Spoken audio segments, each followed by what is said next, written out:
Guy Berenbaum pour l'actualité du net, à mi-chemin donc entre le net et la littérature, puisqu'une écrivaine, Guy, qui décide d'arrêter d'écrire parce qu'elle a été trop piratée sur le web. Oui, et puis c'est un vrai événement parce que cette écrivaine, c'est pas du tout une débutante comme l'explique en France le site de l'Express ou l'actualité.com, c'est une vraie figure de la littérature espagnole qui se nomme Lucia Echevarría. Et la cause de sa colère, c'est vraiment le piratage ? Oui, précisément celui de son dernier roman, El Contenido del Silencio, publié le 11 octobre, et Lucia Echevarría, qui a toujours eu beaucoup de caractère, a choisi de s'expliquer sur le terrain même de ces pirates, c'est-à-dire sur l'internet. Elle a donc annoncé sa décision spectaculaire sur sa page Facebook.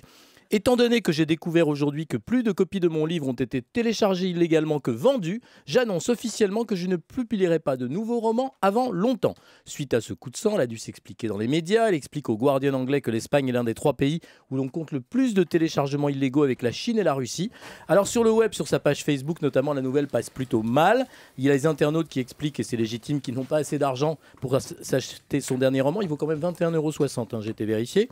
D'autres, comme la critique Kelly Sanchez, lui reproche de ne pas écrire par passion, alors que pour eux, la littérature n'est pas quelque chose de lucratif. Peut-être qu'elle critique gratuitement, elle. Enfin, parmi les centaines de commentateurs qui squattent le Facebook de Lucia Echevarría, les plus critiques vont loin. Ils lui reprochent d'avoir dilapidé les 800 000 € de prix qu'elle avait empochés avec des prix littéraires.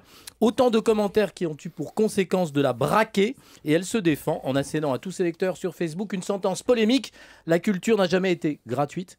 Jamais. Le problème, c'est que les internautes sont de moins en moins nombreux à l'accepter. Guy Berenbaum.